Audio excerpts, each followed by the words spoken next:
Hi, everyone, and welcome to this episode of The Good Death, Ask a Death Doula.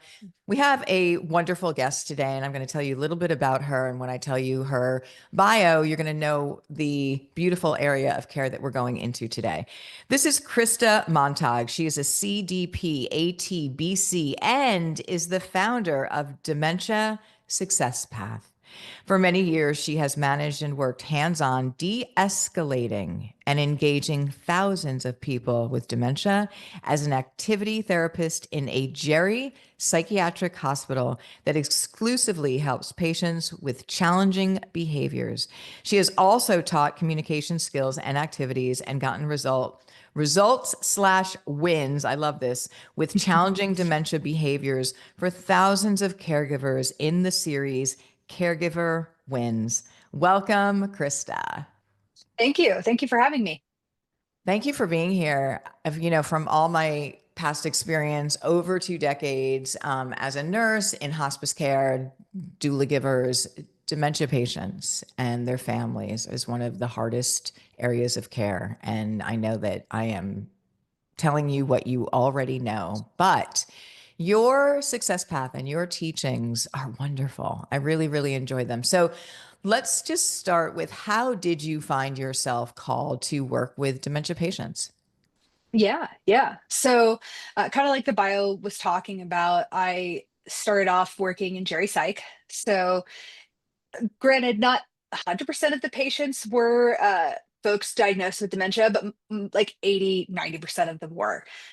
So it was something that I saw constantly all the time and through all the stages. So I think hopefully whoever's listening who might be a dementia caregiver right now, either maybe you're thinking to the future of what to expect, or you currently are in later stages. But typically what I hit upon as far as like my experience and that type of stuff is how to, like you were saying, how to deal with the challenging behaviors. And that really differs through all the stages. So see, like the main time you'll see challenging behaviors is definitely towards middle stages. However, you definitely do see some in later stages as well, which is usually when hospice comes in for sure. So Okay.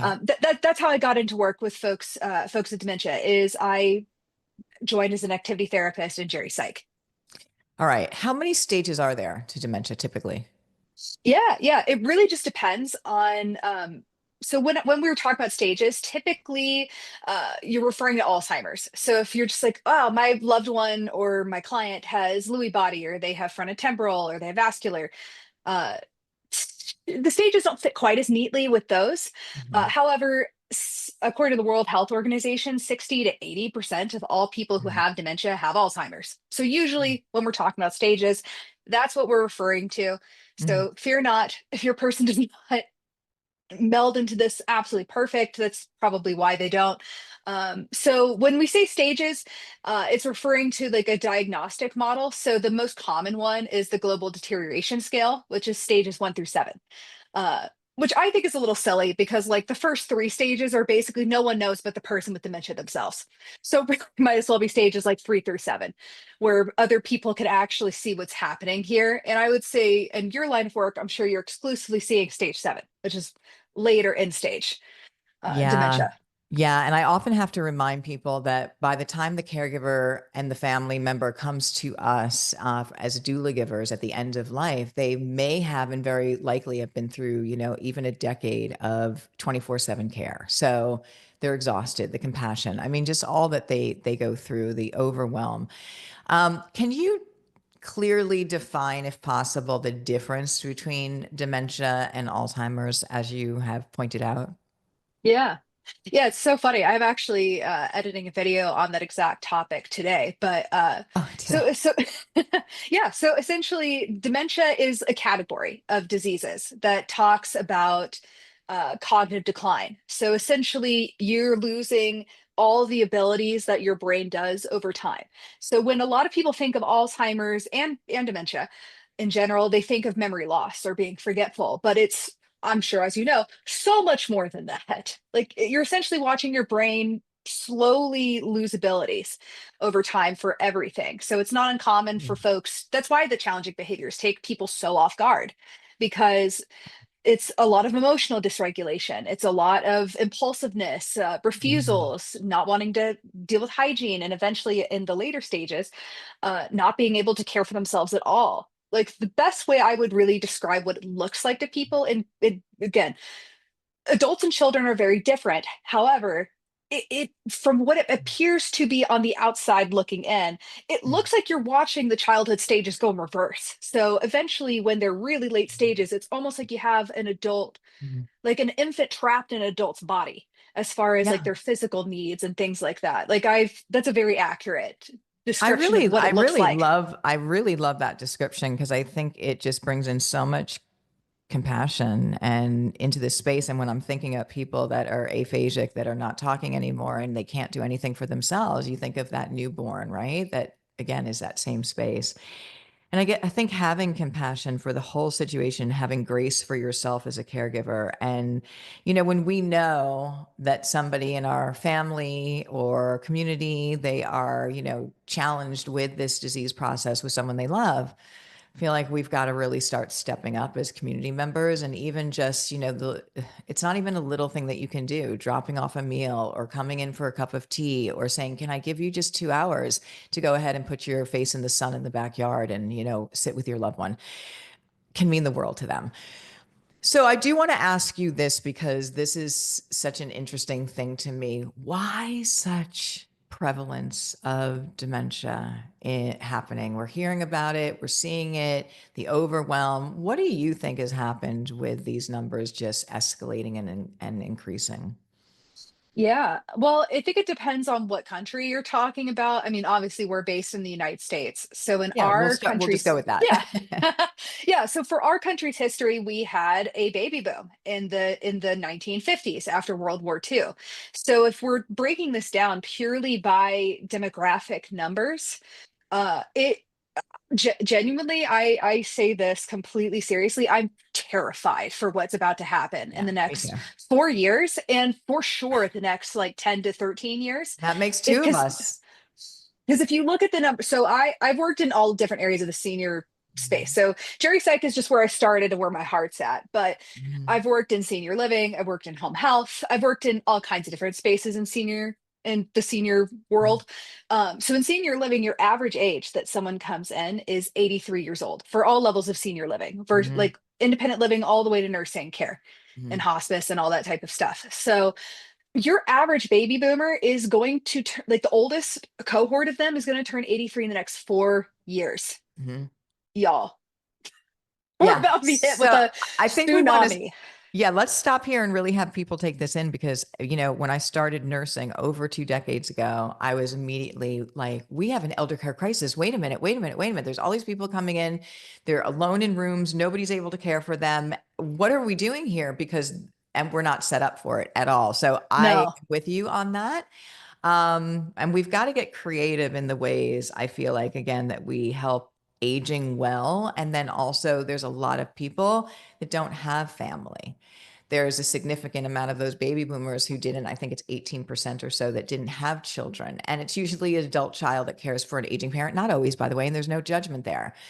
But then on top of that, with aging longevity comes challenges, right? Cognitively, physically, financially. We don't know what we're going to be like when we get there.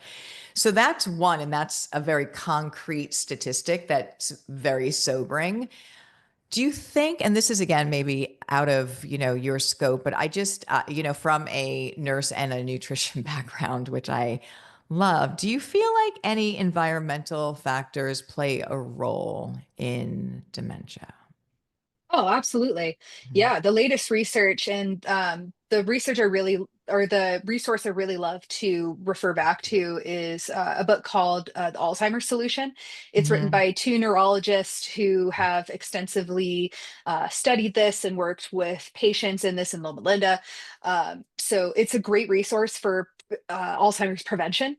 Yeah. But essentially, if you break it down to what causes Alzheimer's, it's a combination of lifestyle factors. So when we say lifestyle factors, it's sleep issues, chronic stress, poor diet, poor exercise. Probably most heavily prevalent on diet, I'd say, is the main one. But uh, essentially all that combined, it's like how much inflammation is built up in your body, how much chronic disease do you have Yeah. that ups your risk, environmental factors like potential toxins you might be exposed to, and genetics play a role in it too, but it's not nearly as big as people think it is. So for Alzheimer's specifically, it's different from for some of the other dementias, but for Alzheimer's specifically, it's a lot less prevalent than you would think. Like even if like say you have the APO4 gene, for example, it uh while your risk may be up, there's still things you can Sure. do to try to prevent it from happening to you. So it's Yeah. not necessarily a like, oh, my mom had it, so I am for sure Of course going not. to get it. So Absolutely. that's essentially how it bakes in and why it's complicated for like say the pharmaceutical companies or different researchers and scientists to come up with a cure, because it does seem like just a compounding of all different types of things that caused a lot of inflammation and disease in the body just in general building up to create this perfect storm of Yeah. Alzheimer's. So I think, Yeah. we're it's a multitude of things I'm sure that has caused this, but from Yeah. what I've looked into and the experts that I've really leaned on to do this, because you're right, this isn't necessarily prevention's not really my scope. It does seem to be like it's optimistic for people who don't have Alzheimer's right now, and that there are absolutely things you can do to try to prevent it, but it's not great news for people who already have it, and that once Yeah. that train gets going, it's pretty much you're going down the path. Yeah, yeah. So I think that if we can just, give some hopefully inspiration here, just, inflammation in general attached to chronic illnesses and, and not feeling well, something that people can really take charge of for themselves. And it's interesting, the New York Times, well, I think it was last week, put out something about inflammation and said, wow, new study says that the science is saying that inflammation does not have to necessarily be synonymous with aging, that it's more lifestyle. I was like, yeah, Yeah. like you can, yes. And it's just really important to, treat yourself and be kind and just give it some beautiful nutrition and get rid of the stress. Turn off the news for a while, go outside and little things we have to do, because if we're aging really long, my whole goal for people too is to have the best and highest quality of every day that they can possibly have. So let's go back to dementia. There's a lot of people, because of its prevalence, that I speak to that are aging, that are so nervous about it, looking for those signs, looking for signs in their loved ones. The minute their loved one forgets to do something, they said, oh my gosh, and I forget to do things sometimes, right? So, what would you say to people who are aging that, really these would be warning signs that possibly something might be happening? Yeah, yeah, for sure. So keep in mind, if we're looking back at like the global deterioration scale, stages 1 through 3, these things could have been building up for 20, 30 years. Mm-hmm. So by the time you're starting to see outward signs, it's like that train's been going for a while. Yeah, yeah, yeah.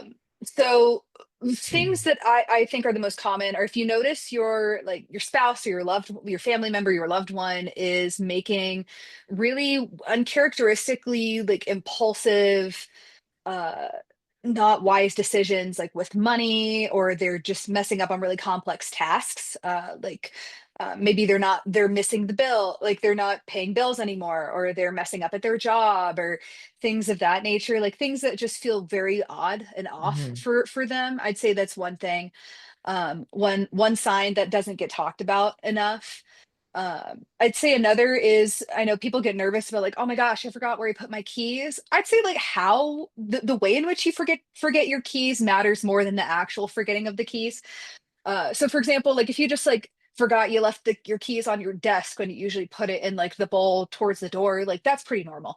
Like you probably just weren't paying attention. Like that's less about memory loss. That's more just your got distracted and that type of stuff. So when you do want to be a little bit concerned is when like it's like the classic example of like you left your car keys in the freezer, like it's like a totally crazy spot in the house. uh or I would say too, as far as like really disproportional memory loss, like say you drive the same route to work every single day and Yeah, just one day they got yeah, lost on the way to yeah. work, even though they've been taking that route for the last 20 years. That's very concerning as far as Okay, I love that. And I that think type that of brings a stuff. lot Yeah, of comfort to people because we all forget, we're not paying attention. We do those things. People don't have to panic that their loved one may be going down this path. But for sure. hear you correctly, something very atypical, some atypical behavior or atypical, forget where I put something or put something in such an odd place. Now, for people who get a terminal, sorry, because the work I always am saying terminal, but I get a dementia diagnosis and the doctor says, yes, you are in the beginning stages. What do you think family caregivers should do first? What should they do to Yeah. help them to be set up for success with the caregiving? Yeah, for sure. So I'd say the very first thing you want to do is see a elder attorney or an estate attorney, just to be sure that you have all the things legally in place. So what I mean by that is you want to get a power of attorney so that you can make medical decisions and financial decisions on their behalf, and there not be a huge roadblock to it. You want to ideally, because like you said, sometimes this disease process could play out for like 5, 10, 15, 20 years. Yeah. It's really hard to know how long it's going to actually Oh, be that you're on this journey. And thankfully, it's not super typical that people are going 20 years. I'd say what I see the most often is like 5, 6, 7 years from diagnosis, anyways, is what I see the most often. However, again, okay. it's impossible to know ahead of time. Sure. It is Um, impossible to know. It's up to, there is a higher power going on. So let's break that down a little bit more if we can. You have a yeah, for loved sure. one, you have a loved one. Let's just say you both have your wills done and your trusts done. And so the doctor, unfortunately, at this point says, yeah, it looks like, your husband is in the first stages of dementia. You want to then go to the elder care attorney and put everything in the caregiver's name so that they have, because does the person, the patient, I'm just going to say patient for lack of a better word, the one with dementia, they have to sign off on that. They have to approve that at Yes. this very early, very critical window of time to say, okay, Yes. yes, we're putting it. Okay. So that's one of the first things. Yeah. Yeah, that's super, super, super important, because what Mhm. happens is people will wait, wait, wait, and then that person with dementia no longer has capacity, and then it becomes a very, very expensive process to go through, like guardianship in most states. I know in California it's conservatorship, but in Can most you states they talk call it about that guardianship. process? Because I really do want, I know people don't always want to like do these things because they're like, oh, I'll get to Of it. But course. this is really critically important for them to hear. Yes. So if their Yes. loved one gets dementia, they don't go ahead and change the paperwork to have the power of attorney in their name. What happens then? Yeah. So if that doesn't happen and they get to a point where they no longer like Have that person capacity. with dementia no longer has moments of lucidity. So they couldn't walk into a lawyer's office and say clearly in a way that the lawyer would be compelled to think, yes, this person can make decisions for themselves. Like they have capacity to do that. If you let it get past that point, what ends up happening is you have to go before a judge and you have to show evidence that this person doesn't have capacity. And then the judge has to make a decision on whether to grant you or the state guardianship over this person if it's deemed that this person no longer has capacity to make their own medical or financial decisions. That's a huge, huge bar, because it's serious business for an adult to have their autonomy of their finances and their medical decisions be taken from them. How often is it that the spouse does not get the guardianship in those situations? How often does it go into a third party that you don't even know that is going to Yeah. start making decisions and go through this? I mean, that just is so heartbreaking, the Yeah, thought of it, yeah. and stressful. Yeah, so I mean, if it's a spouse, it's a little different just because typically you're like a lot of people already have their finances intertwined when they're married anyway, so it's a little bit easier Mhm. financial wise if you're married, but um definitely medical decision wise, it's not as clear cut and dry as you would think. So it's every state's going to have a different type of standards. So that's important. I'd say additionally too, what's also not talked about, and who honestly though, who knows what's going to happen when it comes to the big beautiful bill type stuff with the Medicaid and cuts. But Mhm. typically, what's really important with the lawyer is they look if you have 5 years to spare when it comes to Mhm. Mhm. between them being diagnosed and then them needing to file for Medicaid. What that looks like, or what you can do, is essentially put all your assets in a living trust. Mhm. And it's almost like you make like it's almost like you make a like a company entity, like a Mhm. personal company for your assets, instead of it being in your name, which is what Medicaid will audit. Instead, what will happen is you'll be a benefactor. Like the assets will be in this family living trust, and you would be the benefactor. Like your Right. person with dementia, you as the POA would be a benefactor. Yeah. So it's a way in which the Medicaid laws work, in that for most states where it's a 5-year look back. So if all this stuff Mhm. has been in that living trust for 5 years, then essentially it doesn't count as assets in your name. So if all the only assets are in your name is under like a certain threshold, it's usually around like 2000-ish dollars, then Mhm. you're able to apply for Medicaid and still have more options. So All again, right. as early as you Yeah. possibly, I cannot emphasize the importance of a lawyer enough. Yeah, either can I. And I don't even want to just have this related to dementia. I want people to know, as we're aging into these, long, long decades and years, that this is really important for you to focus on living well aging plans. Because if somebody does not even just have dementia, but needs other care or needs placement, you need that Medicaid. That trust and the 5-year look back and planning ahead for longevity is I can't stress enough how important that is for all of us to do, right? For care. So that's great. Yeah. And this is Yeah. stressful enough to be, caring for your loved one. You don't need added stress with attorneys and going to court and trying to get the, control over it. Do it. I know it's uncomfortable. Get it done. You'll have peace of mind with it. So Oh, that's for a sure. beautiful thing. Let's talk about care. Let's talk about your experience with what was like the first thing you realized when you started working and being in a psych hospital for this with geriatric.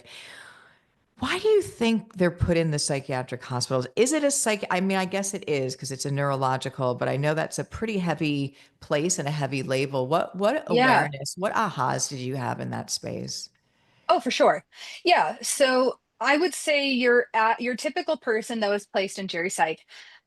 So I would say there's like, if there's like a bell curve of everybody who's experiencing symptoms with dementia in general, all the dementias, uh, your average experience is one where there's confusion, there's emotional dysregulation, there's refusals to shower, refusals to maybe eat, or maybe eating too much. Like that's all I say falls in like the typical experience of Mhm. most people with dementia. However, there are some people who are outliers. So a lot of people that ended up in the psych hospital were outliers when it came to challenging dementia behaviors. So these are people who, as a symptom of their dementia, got really violent. So, Mm, biting, hitting, mm, threatening, using weapons to try to hurt people in their family or where they were. Typically, most of the people that came to us were in facilities. So maybe threatening other residents. Like it's not the typical experience. Like it's a very outlier type experience person that is that bad. So that would be the typical reason why they'd come, is they were a danger to themselves or others. That's usually the criteria okay. that would get somebody admitted into a psych hospital. And danger to themselves or others can mean they were self-neglecting so bad that Yeah. they just needed treatment. Or again, it could be what I just listed there. They were a danger to other people around them, and they come for both therapies and medication. So I worked in the therapy arm of the hospital. So I spent a lot of time talking with people and trying to get them to do things with me, to try to get a good sense of what their true baseline was, so Hmm. that when the psych doctors would prescribe them medications to try to manage the challenging behaviors, that it would ideally be effective but not sedate them really bad. So I will put a hardcore caveat with that. Medication should not be your first line of I love defense when it that. I comes to love you saying that. definitely not. And the reason being is a lot of these medications, they weren't developed for folks with dementia. In fact, they're contraindicated to a lot of folks with dementia. And the reason why they're doing it is because, again, it is desperate times for desperate measures. Like your person is so anxious that they're shaking and they can't function. That's a good justification for trying the anxiety meds. Or they are so depressed that they are threatening to kill themselves, and they are refusing to get out of bed no matter what anybody does. That's a good thing. Or they are being tortured by these like horrific hallucinations. Like I had one man like shoot his arm in front of me. He's like, "Stop, you're gonna step on the barbed wire and the severed heads." Like really scary, freaky So stuff. awful. Yeah, Yeah. so I'm talking really, really like Right. on the extremes Hmm. when it comes to meds. So I mean, really, the main line for medications is: are we okay with taking the risks that they may physically get worse, in order for them to maybe mentally be better? Like, are they so mentally bad that we're okay with like paying a physical cost?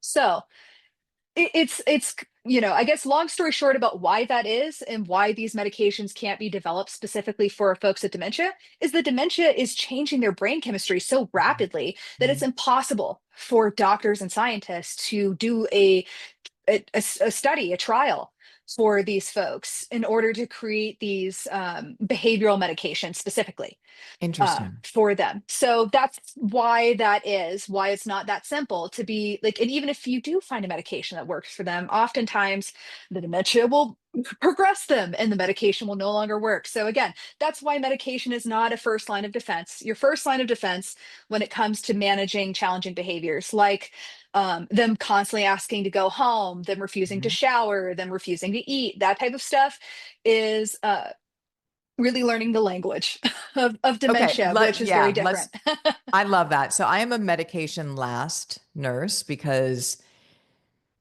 I could go on and on about this, but it's just, you know exactly what I'm talking about. There is a Yeah. cost. There are so many side effects. There's so much interaction. Your body has a balance and a chemistry. And when we put things in, it starts to do a whole bunch of other things. And so, Right. yes, the medications can be wonderful. Use them last for what they, try other things first. You can get a lot of success. So let's talk about what we can try with people that Yeah. maybe work really well.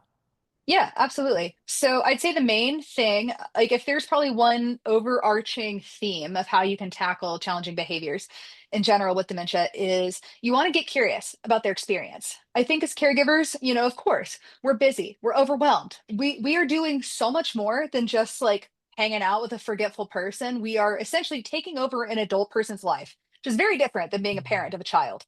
Like a child's life is starting from scratch. You're taking over someone's life that's already established, and that's crazy over. So believe me, I hear you when you're just like, I just need you to do what I need you to do, right when I need you to do it. Like I get it. But at the same point in time, getting curious takes a lot less time than you would think. And in fact, it actually could probably make the process go a lot faster Hmm. than you just demand, like just trying to Sure. get them to do what you need them to do. So get curious about their experience. So as an example, I would say a universal dementia thing in general is them asking to go home.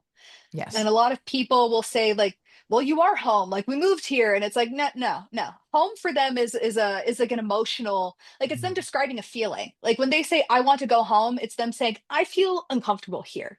I don't recognize anybody. I don't know where my stuff is at. I can't get what I need here, so I need to go to a place where I can do all those things. Like that's essentially what they're trying to communicate to you. So you want to get curious about, well, what do you need at home? Like, are you looking for somebody? Do you need something from home? Mhm. Like, there have been plenty of times where I got curious and asked that. They're like, I don't know where my slippers are. I think they're at home. It's like, you know what, Martha, come with me. I know where your slippers are. And it could be really that simple as far as what they're trying to tell you. I agree.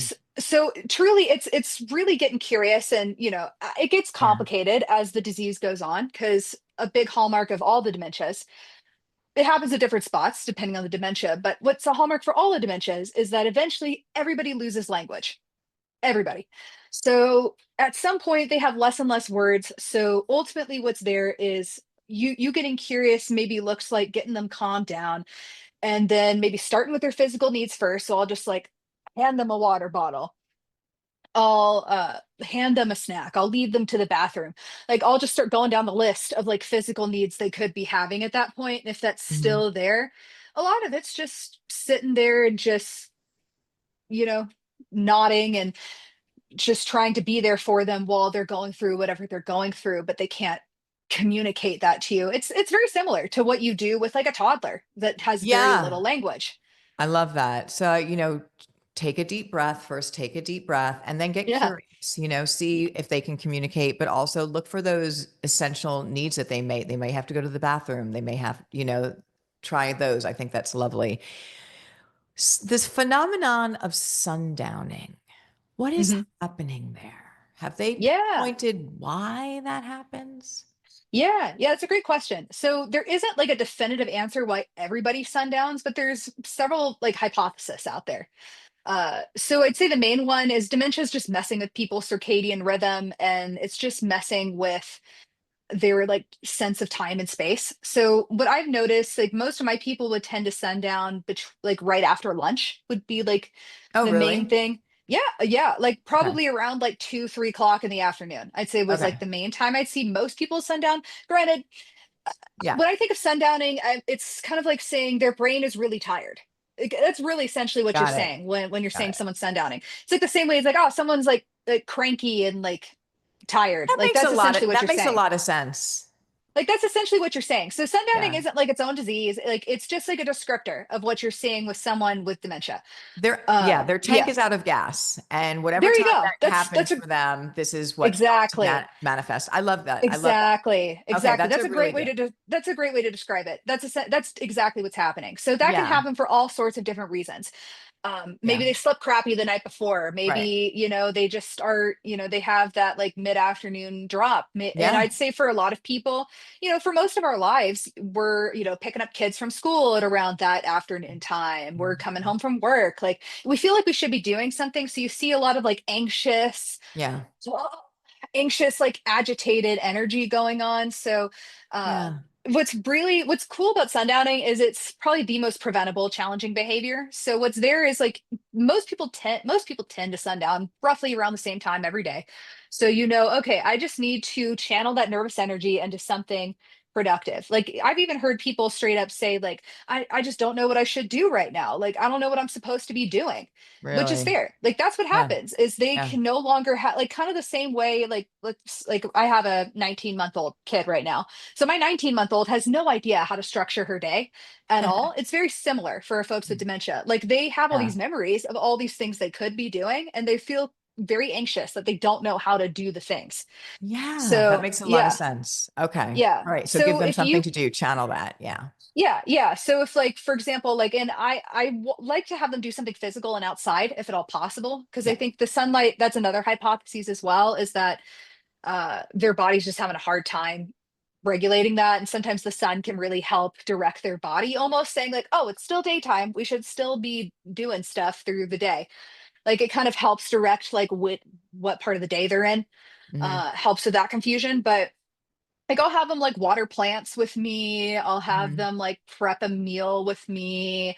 I love it. I'll go on a walk with them. Like that's the type of stuff we'll do until I see them like physically calm.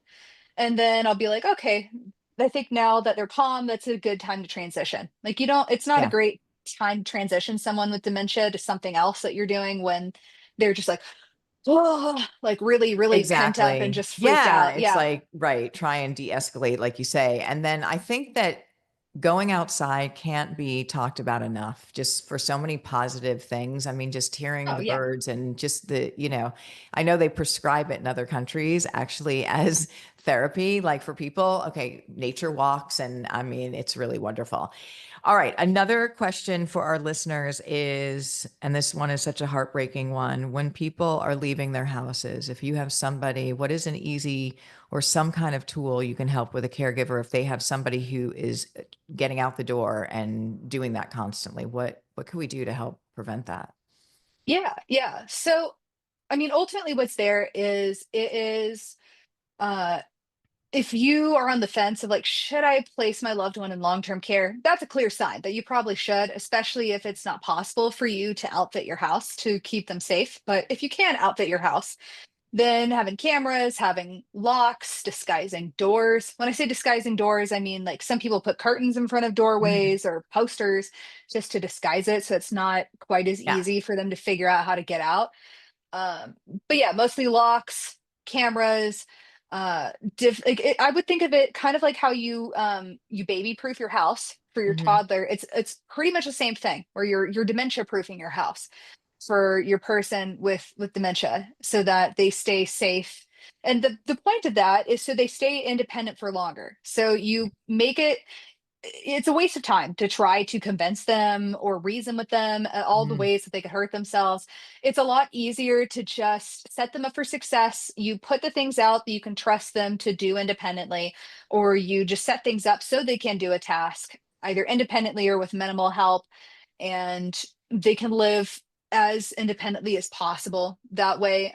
If you're curious, if anybody's curious, if you guys look up Dementia Montessori, it's a great guide to learn how to do prepared environments for folks with dementia, Oh, nice. to promote that independence in your home. Or I mean, even in memory care too, like those professionals are already pretty much doing that anyways where they're at. So it's Right. essentially like, do you want a DIY or do you want the memory care to do it for you? Yeah, I love that. Let's talk about going with the flow because I think that this is like probably one of the most important tools that you can share with caregivers. When people are insisting that somebody's there or saying something that you know is not, do you say, and I know, well, you're going to teach us. Do you say, no, Sarah's not there? And, those things. Mm, Do you go with this path that they are experiencing? What is the best thing to yeah. do there? Yeah, so I think it just depends on how aware they are of stuff that's currently going on right Hmm. now. So typically, like if you're a person with dementia, you can pretty much keep up with what's happening in real time with everybody Hmm. in their life, which typically happens when they're in earlier stages, like Hmm. stage three, Hmm. maybe beginning of stage four, but mostly like stage two, stage three. Then it's fine just to tell them what's happening. But as if you notice that they are just like, a big question I'll get is, well, what do I say if they're asking for someone who died like 10 years ago? Hmm. A lot of it just depends on what they think is going on. So a surefire way so that you don't get the answer wrong with that is I'll just like, oh, where do you think Sarah's at? When was the last time you saw her? And that gives you like a good idea. So like maybe someone who's a little bit more keyed into Sarah should be like, I know Sarah's been at the hospital and that she's been really sick. Like I don't know. Like, do you think she's passed recently? Like something along those lines. Like then you could be honest with them because they kind of have a sense of what's going on and they just Right. want that validated and confirmed. But if they So that's don't, fine. they're more advanced of that. Oh yeah. Yeah, then I would just go with whatever Yeah. their narrative is. So Yeah. I love leading questions. That's like my biggest tool with this. So when I say leading questions, like for example, if they're just like, Bernard always comes here on Sundays and brings bagels. Like, where is he? But darn well Bernard's been dead for 10 years. Hmm. You could be like, how Bernard's usually goes to church on Sundays? Yeah, he does do that. What does he usually do at church when he's not here? He's probably with those kids. You're right. He is probably volunteering with the kids. Yeah. He's probably fine. Let's not bug him. And they're just like, Yeah. yeah, like because Yeah. you're kind of using whatever their logic, like because it doesn't feel like they have a logic, but within their own Yeah. Their world, own which tends to world and be their of that in the own, past. right. Yeah. And Yeah, it there is really kind helps. of a logic that goes It in also there. helps to gauge where they're at when you ask some of those questions, how much they really are or not like in this reality at this moment. Yeah, for sure. Such a beautiful thing. And here's another question for you. What would you say to people who have a family member who's caring for somebody with dementia and they're, in those later stages, it's 24/7 care, or you're a community member that knows somebody, what would you say to them? Yeah. So it's not a one person job, especially that's why I love the adult trapped in an infant's body analogy, because I think it more encapsulates just how all consuming, how much physical labor that goes into caring for someone in late stages of dementia. Like when they're just in bed all the time, like there's not a ton of the emotional labor anymore, like you would have in like the earlier middle stages. So when I know there's a lot of caregivers who are just saying like, oh my gosh, they just repeat themselves constantly. When will it ever end? I'm like, believe me, it will. It will end and maybe replaced by something equal as horrible, equally as bad. Don't get me wrong, but this specific thing that you're dealing with, you will not be dealing with it forever. I promise you. That's just it. Yeah. There's one thing I could promise you, it's that.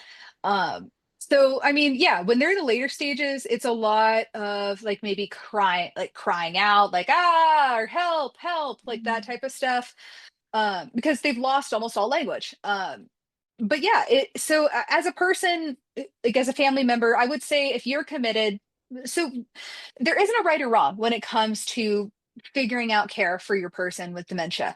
It just depends on what you have available to you. So if you have a supportive family who's willing to like do shifts and share that, then yeah, Yeah. you could probably care for that person in your home till the day they die. That's totally Yeah. realistic for you guys.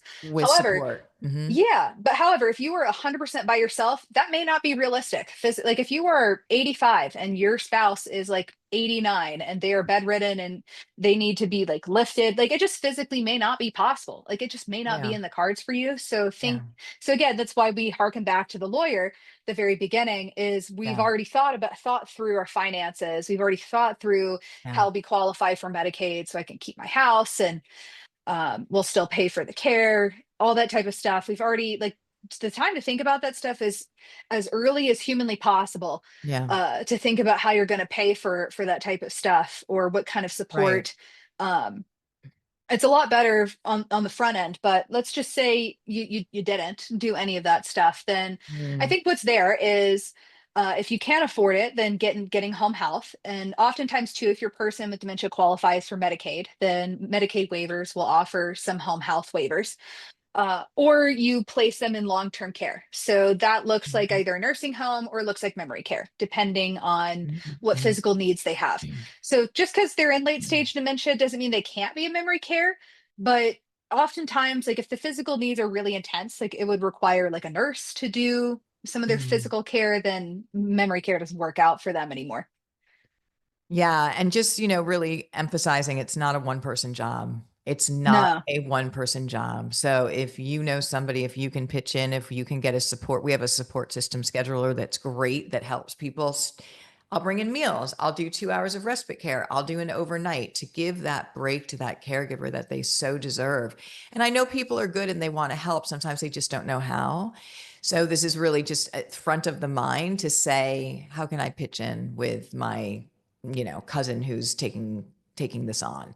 And it's Oh, okay if 100%. you can't, yeah, and if it's okay if they do have to go into a facility to be cared for because it's too much for you. That can come to that point.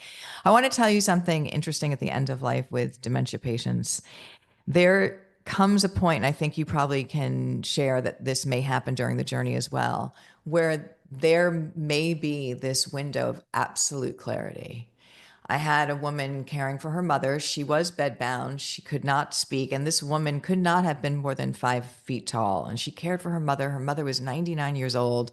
I don't know how she did it. She never left the house.